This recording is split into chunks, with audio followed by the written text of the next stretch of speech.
mean, I was of the opinion that we weren't going to have a crash. No matter what the media said, there wasn't going to be anything like that. But I never thought it would turn back into, all right, the houses, we're going to review offers in 48 hours. There's going to be 12 offers. You got to, are we going 20,000 over or 25? We got to wait. I mean, I never thought it would go back. And here we are. You guys are seeing that much of a swing already then? Yes. And I mean, it's not just in that, first time home buyer market. It's in every market, every price point. Welcome to the Uncensored Real Estate Podcast, where nothing is off limits. If you're interested in buying, selling, or investing in real estate, and you want to learn some of the insider secrets and uncensored truths from the true professionals in and around real estate, you've come to the right place. Now, let's buckle up for the uncensored truth about real estate and join your host, Brian Cardenas. All right, everybody, welcome to the next episode of the Uncensored Real Estate Podcast, where nothing is off limits. Appreciate you guys joining us today. And if you are watching us on YouTube, please make sure that you remember to subscribe and hit that notification bell so that you get notified when we drop a new episode. And if you are listening on your favorite podcast platform, which is all of them, we would appreciate it if you would give us a 5-star rating and share it with your friends and family that you think might benefit from the good information that we're able to share with you guys. We would love it if you would do that. And today I wanted to welcome as our special guest, Brooke Baenen. She is with eXp Realty from the great state of Wisconsin. She's warm today, believe it or not. Brooke, thank you very much for joining us. How you doing? I'm doing great. The sun is shining. It's been a long time. It's been a long winter. So we're always excited. It's not going to last very long, but I'm taking advantage while I can. Yeah. So if you guys happen to look up Brooke and all the videos that she's doing, most of them are filled with snow, but recently they have not had snow in them. So that's good. It's amazing. It went from being in the 40s last week and snow flurries to it was 86 yesterday. Yeah. So it's great. If you live in Wisconsin, you just know. You're used to it by now. It is what it is. And then it's going to get cold again next week and rain all next week. So we're just pretending that that's not happening. We're just going with this week. Yes. Enjoy it while you can. Yeah. It's kind of funny because it's summertime weather, but there's no leaves on the trees and all the grass is dead. It's very weird. It's just still some areas where, like at Lambeau Field, where they plow the snow every time. So there's these huge snow piles still there. Like they're not melted yet. So wow. It's just a very weird time of year around here. Pretty crazy. Well, give us a little bit of a sense of your background. Like where did you come from? How did you end up where you are today? I kind of like to say I was born into real estate. My parents were always entrepreneurs. My dad and mom started what's called the sprinkler company, which is underground sprinklers here in Wisconsin, which I think a lot of people probably think, oh, really? That's a thing there? But yes, it's a thing. And growing up, my dad was also trained as an electrician, and they loved building houses, designing houses. My mom loves to decorate. So I lived in 12 different houses that they built growing up. And we always stayed in the same school district because obviously there was a lot more land back in the 80s. But yeah, so we moved every 2.5 to 3 years. And wow. So I was so used to showings and getting the house ready and then packing up our stuff and then, the whole construction process and moving to the next house. And I actually went to college and I have my master's degree in public policy. And one of my focuses was homelessness and creating, sustainable housing for low and moderate income people. I'll try to make it go fast. Ended up working for the city of Green Bay. I managed all the grant funding they got from the federal government that focused on creating sustainable housing. But then a few years later, got married. My ex-husband now. His family owns a home building company. So I ended up working for them for 10 years. I managed, the office. I did all the estimating. I helped people pick out everything for their houses. So I basically sold houses before they were built. Gotcha. And about 5 years ago, I transitioned to real estate full time. And here I am on your podcast. You finally made it. I did it. So that's got to be a tremendously useful background for what you do right now, like having all of that knowledge about home building and what's good construction, what are things that should be concerning, and probably valuations and such things like that. Yeah, it really does help because unfortunately, I don't think people realize that to become a licensed realtor, it's not really that hard. Uh-oh, she's breaking secrets now.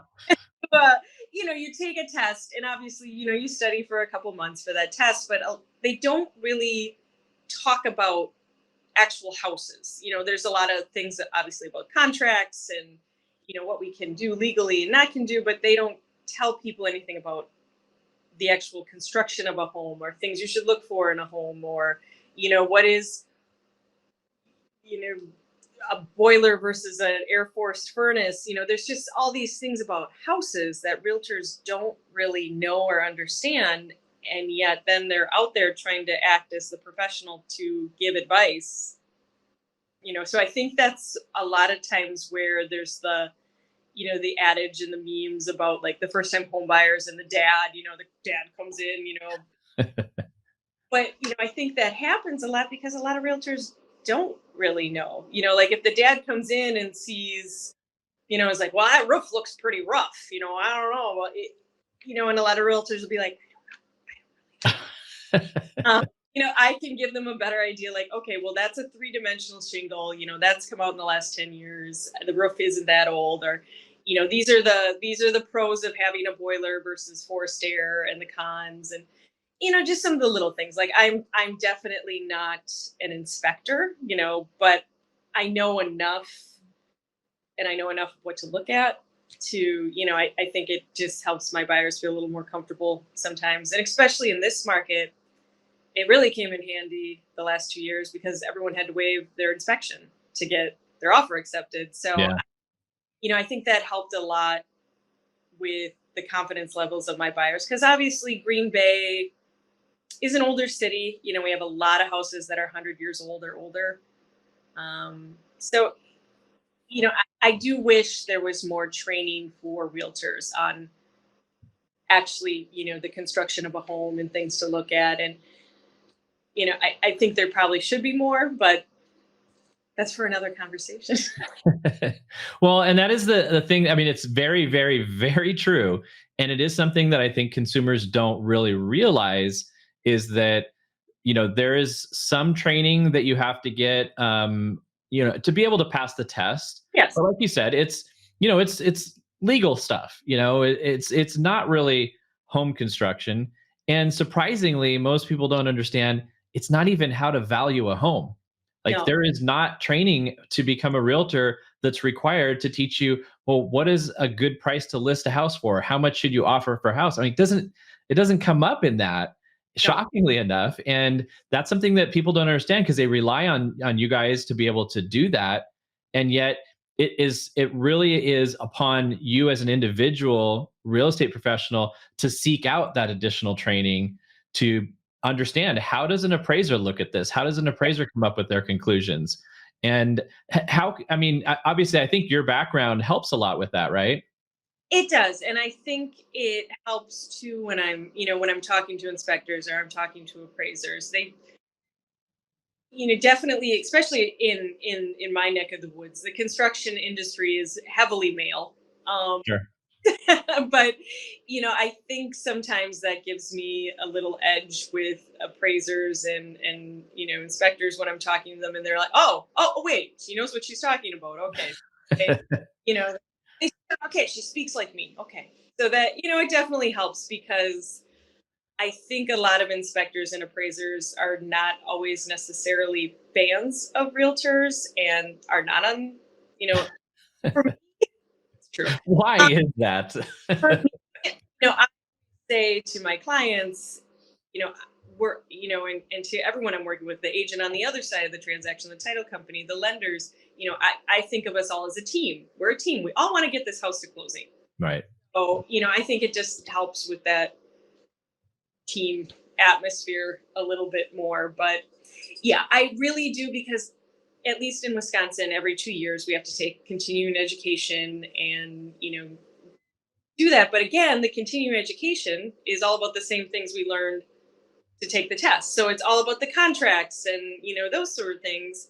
And I'm kind of like, well, why don't we do continuing education on some part, like have an appraiser teach us, like, what are they looking for? Why do they value things this way and we do it this way? There's so many little things that I think a lot of realtors don't even know. Like here in Wisconsin, to put a bedroom on the MLS, to advertise it as a bedroom in the MLS, you have to have a closet.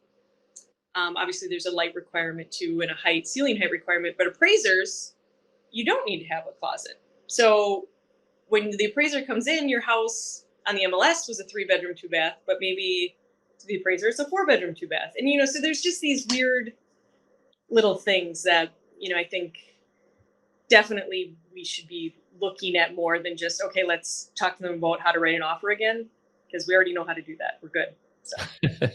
Well, then it's something that's it's the same thing in our end of things. Like when you do your renewal hours, your continuing education hours, you're being retaught for the most part all the stuff that you had to learn the last year that didn't change very much and that you really didn't use in your day-to-day business. But this is what we're going to say is our continuing education. Yes, like I still remember, it's 45,000 something, square feet is in an acre.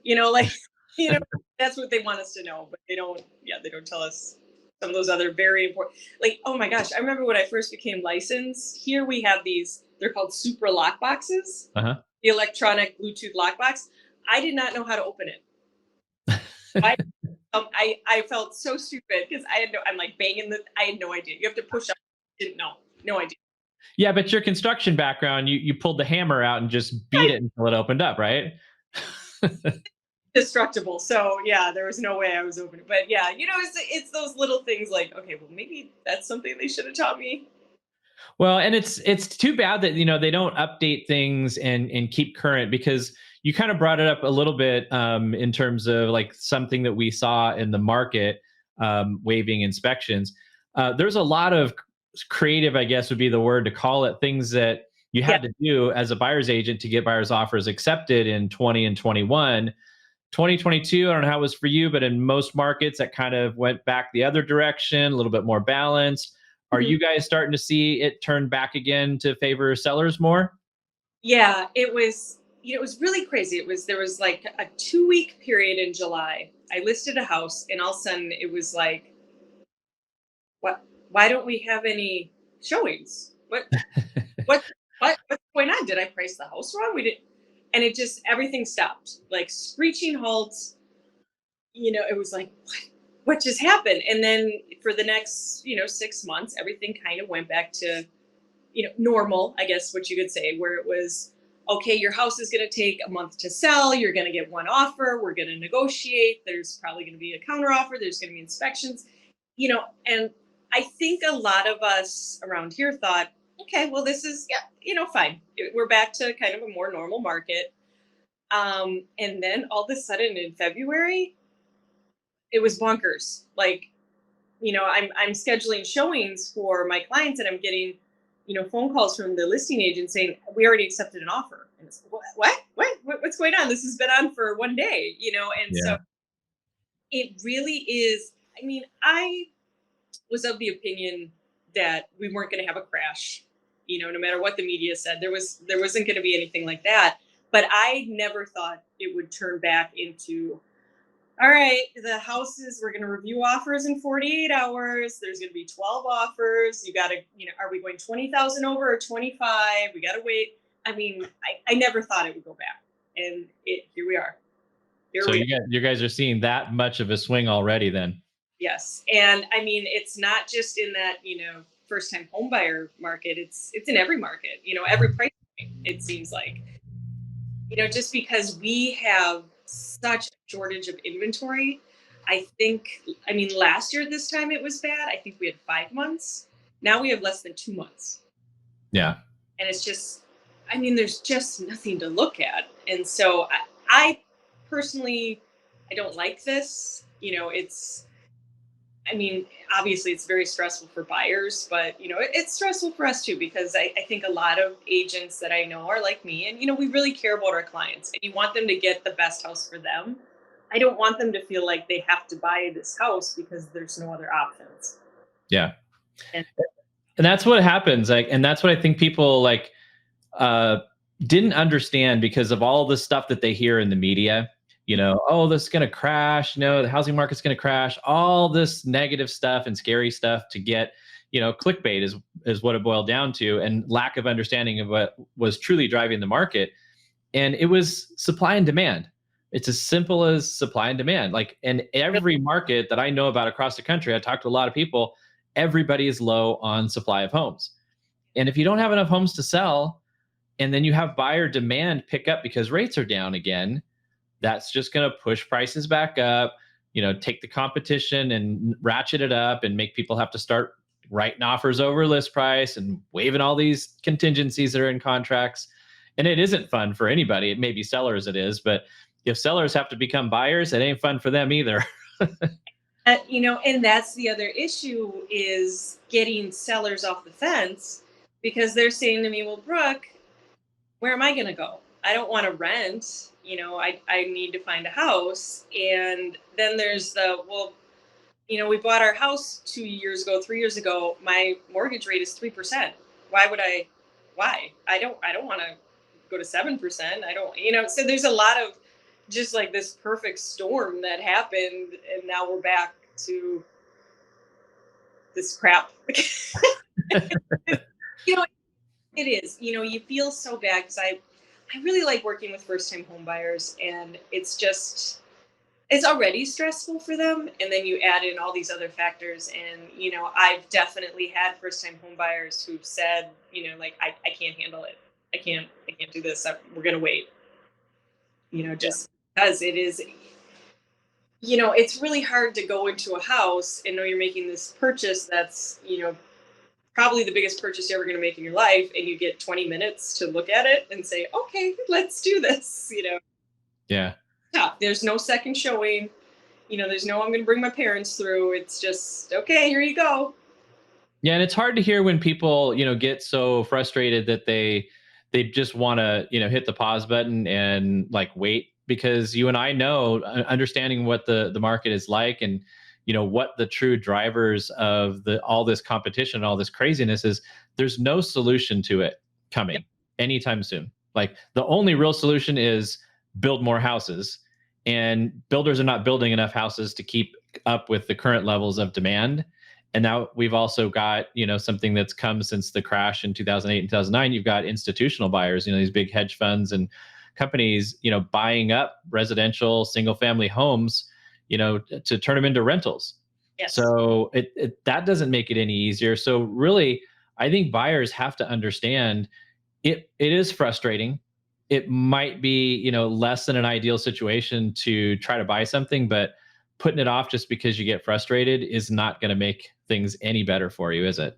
No, because prices are going to continue to rise. I mean, and it's really tough, because there's just not any, the first time home buyer market is just not what it used to be. Now a first time home buyer, where it used to be here in Green Bay, 150,000, now you're looking at 250,000. Like, there is one active listing in all of Brown County where I live, which is Green Bay and the surrounding areas, that is under under $200,000. One.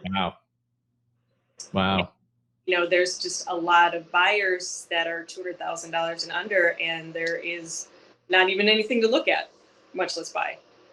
So I was going to ask you, like, if you guys are seeing some of the options for, down payment assistance and things like that, helping those people, but when there's no houses to buy, doesn't matter what kind of loan you have. No, it really doesn't. And, the other problem is, at least around here, there's definitely builders who do, spec homes. They build the houses, and then, people buy them done, but we're definitely more of a custom home kind of area. Like, we're not like, Texas and probably Arizona where they have these huge neighborhoods full of these houses, and the building costs are so high and land costs are so high that a builder can't sell a home for that first time home buyer price or even maybe a second. It's pretty hard to find a house under 400,000 that's new construction now. So, the affordability just isn't there. And that's another issue. I've had a couple, builders, because I also belong to, it's called the Brown County Home Builders Association. And, one thing we talk about is, how can we create affordable housing, not just, for homeowners, but also for rentals, because the rent prices are insane also. And, one of the things is, what about if we had like a modular home community or, something like that? But a lot of lenders won't lend on those, at least here. So that's another issue. And a lot of communities, these littler communities, don't want that in their community. So there's just a lot of obstacles to creating more affordable housing in my area, for sure. You want to buy a house, but high interest rates have got you down? Take the rate challenge and send us a verifiable loan estimate from another lender, and we'll beat it and pay for your appraisal up to $600. Here at Give Mortgage, being powered by U Mortgage allows us to provide you with unmatched speed and efficiency and the best rates and fees in the market, all while delivering you the concierge level service you deserve. We want you to have an experience getting a mortgage that you'll never forget, and not because you got put through a meat grinder to get it. At Give Mortgage, we give great advice, we give the best rates, and we give back to charity. Visit us at www.give-mortgage.com or call us at 480-331-4684 to schedule a free consultation to see how we can help. So when you guys are talking about, and this is an interesting topic because it's something that is a huge challenge everywhere. And I think with your background, you probably have a little more in-depth knowledge than a lot of people do. When you're talking to the home builders and they're asking about modular homes, are they talking about truly modular homes where they're in pieces at the manufacturing plant, moved to the lot, and then put together on the lot? Yes. Yeah. Or, even, I guess, what would you call them? You call, like trailers, like is that manufactured home instead of modular home? Or, Yeah. So from a lender standpoint, there's a difference. If yeah. they're built in pieces in a factory and then transported to the lot and then put together on the lot, that's actually treated as a regular stick-built home. There's no difference in the lending requirements at all. So if that's the type of home they're talking about, that is a potential solution because those are much more affordable. If you're talking about, what we'd call like mobile homes that are on axles, they're built somewhere else, they're driven there, and then they're attached to the foundation. Those do have some restrictions, but you'll still be able to get Fannie Mae and Freddie Mac and FHA and VA financing on those. It's just a lot of the lenders that do sort of the alternative programs, they don't prefer those ones. So there might be some limitations there. But I would tell you those ones also typically require a lot more down payment. So it's not usually your first time home buyers that are using those. So that's what I hear a lot of is that, there's even businesses or builders out there that are looking at, containers, like using containers and doing that.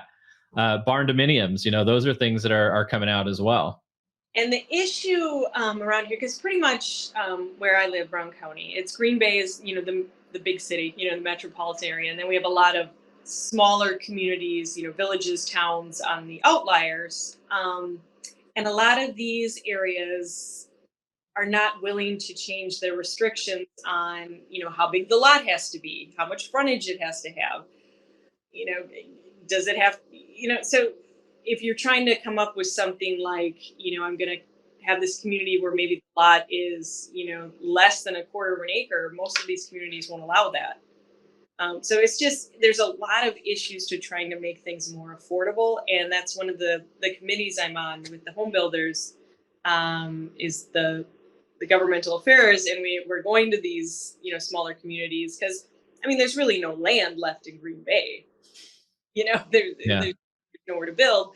So you'd have to outline communities, and right now they're very much, their boards are like, no, we don't want that here. You know, hard enough to get multifamily housing that's like condos. They don't want something like that. So attitudes just have to change because there's so many people who need housing, and I mean the rent prices are out of control around here. People just, they can't afford it, and it's like, where's a family with 2 3 kids supposed to go? It's Yeah. just tough. It's an issue that is near and dear to my heart, and I hope that we can come up with a solution here. But it's just it's a conservative area, and there's a lot of different ideas of what they want their towns to look like, and so it's something we're butting heads with right now. Yeah, and that's a challenge because people. I don't believe people have really confronted the reality of where we're at with the housing shortage and a crisis in many areas, and so we have to really stop looking at things in the way that we've always had this idyllic fantasy of how things are supposed to be, and start to deal with, okay, this is not going to be the reality of where we are. So what do we do to try some new creative, things, and, maybe make some, different accommodations? Cause I think a lot of times people think, oh, mobile home park, I don't want a mobile home park near Yeah, me.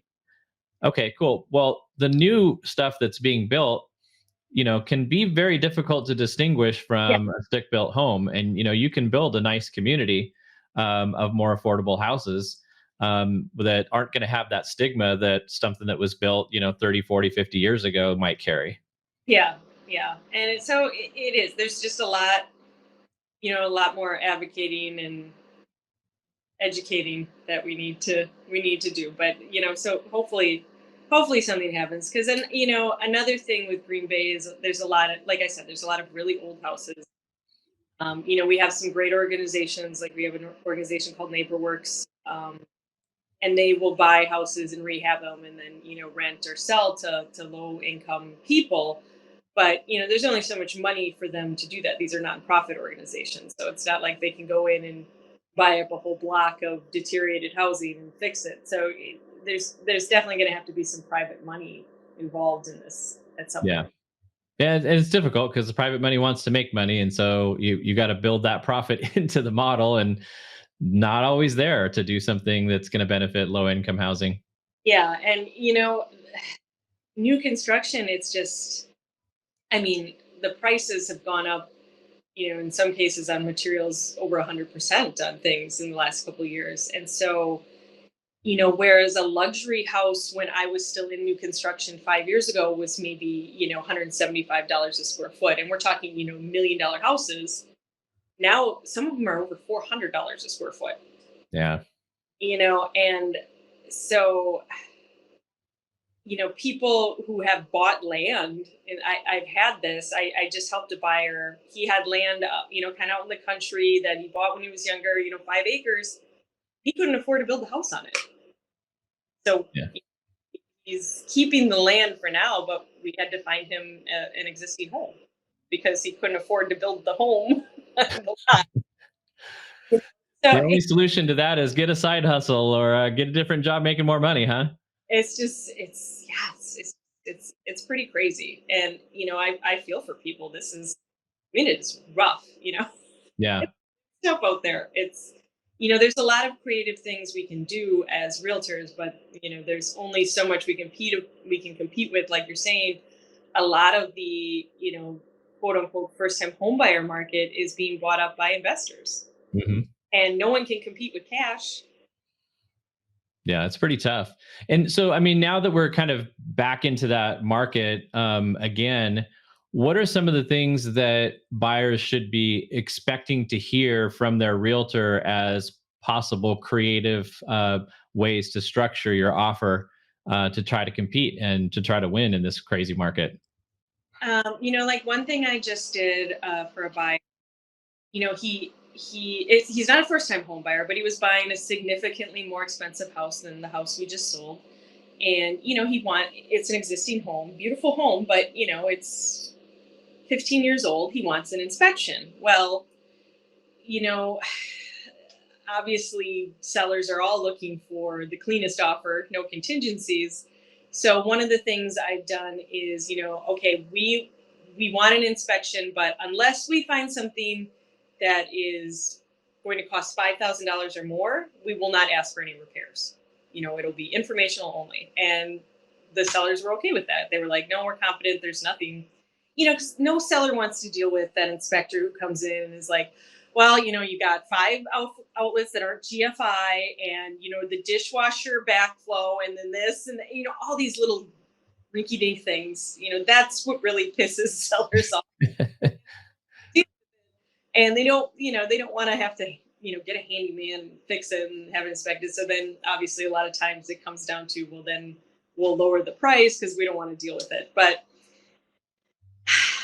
and the other problem, at least around here, I don't know about by you, a lot of inspectors, I'm not saying anything bad about my inspectors, but a lot of them don't have the best communication skills. So, my buyer doesn't, and they're like, oh my God, Brooke, it's got all this stuff. Holy, the house is falling apart. And I'll be like, oh my gosh, no, you guys, that's not a big deal at all. This is not like half the time it's electrical stuff. And one of the biggest issues around here is they changed the code 10 years ago on electrical. So a lot of things that were too cold 10 years ago are not now, but it's not an issue. It's not going to cause a fire. Your house isn't going to explode, and but the inspector is going to call it out and note it in the inspection. Yeah, that's their job, is to find every little tiny thing. And, they do their job really well, but then sometimes they don't always do a great job talking my buyer off the ledge, who's going, oh my gosh, this house is terrible. It's going to cave in on my children, I think it might be a good idea to tell them before the inspection happens that you're going to have a list of 100 things that are going to come back on this. If it's less than 100, we're probably in good shape. If it's more than 100, we might need to talk. Yeah. I just had who's buying a condo, and yeah, she got the inspection report and she got really worried about some things. And I was like, none of these are a big deal at all. Like the best inspections I've seen, in 5 years. We're good. And, sometimes they just need a little coaxing talking to, but that's one of the things I've done for a couple of offers now, is that, okay, we want an inspection just because we want to know some of the things about the house. We want to make sure structurally it's safe and there's no big issues. And, so if there's nothing that's going to cost this much money, then we're fine. We're not going to ask for anything. And I think a lot of times sellers then are pretty confident that, okay, that's fine. I don't mind that. Another thing, of course, is appraisals. Appraisals have been a thorn in my side for the last year. Appraisers are not letting these, crazy over asking prices go as easily as they used to. And they will find comps that don't match my comps. And appraisers don't like to be told they're wrong, and they don't like to change their numbers. So very true.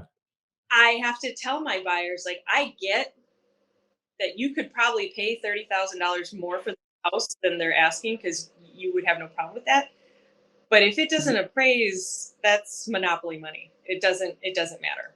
And then we're dealing with a seller who still wants that amount of money you offered, and you don't have the cash to bring to the table. So that's another big issue. But if they do have cash, it's coming in with that appraisal gap. Okay, we're going 20,000 over, but if it comes back, we will pay that, 20,000 or whatever the shortage is in cash. So there's a lot of those issues too, because appraisers just they're not having it anymore. And I don't know if they're trying to single-handedly, just change the market, but I've had a couple. I had one deal that completely blew up because the appraiser, it came back $30,000 under what my seller had, what the offer was. Completely fell apart because the buyer couldn't bring money to the table, and we couldn't come to, she's not taking $30,000 less. And then we put it back on the market. We got the same offer, and it came back, the appraiser, 10,000 over. Didn't do anything. How much longer was that second appraisal from the first one? How far apart were they? A month. Yeah. Yeah. I mean, you never know that in the markets that we have right now, it's so rapidly changing. You just never know when something's going to come in because, that's what people don't understand. It's like, hey, this just appraised a month ago and it came in, 40,000 lower or whatever. Why is it coming higher? And you don't know what happened in that month. You could have had a cash buyer come in and offer over list and just closed on it, didn't even need an appraisal. Well, now that's your new comp that just Yeah. set the market. Yeah. And, it just, so that's something that I really try to educate my buyers on because it can be a huge issue and my sellers as well. When we're pricing the house, trying to show, because, of course they'll be like, especially, a couple months ago when things slowed down, it was like, well, wait, but my neighbor sold for 20,000 more than we're asking. And like, I know, but everything's different now. And, so that was a tough too. So, I think a huge thing in this market, especially where I am, is, you have to price it correctly that, okay, maybe we could get that bump, but we want to also make sure it will appraise. So there's a lot more factors involved than just, oh, here's some comps and this is what, it's a little different. Well, and that's why it's so important, for people to choose the right real estate professional, the right lending professional to make sure that number one, that you're getting that education up front and you're being told of all the things that are happening in the current market and how do we address for these things that might happen? How do we make our offer stronger? As a seller, what are the things you might encounter with the buyers? And that education piece is really important. But plus the communication part, like you mentioned, like you've got to have an agent that's going to be able to communicate properly, set those expectations the right way. Don't communicate like an inspector because that's not good. If somebody's watching or listening to us today and they think that, hey, Brooke sounds like she knows what she's doing, I'd like to give her a call or contact her and see if she might help us out. How do people get in touch with you? Definitely you can give me a call. My phone number is 920-371-4944. I'm on Facebook. Look me up, Brooke Baenen. I don't know if Brian will have my name probably written so you can find me.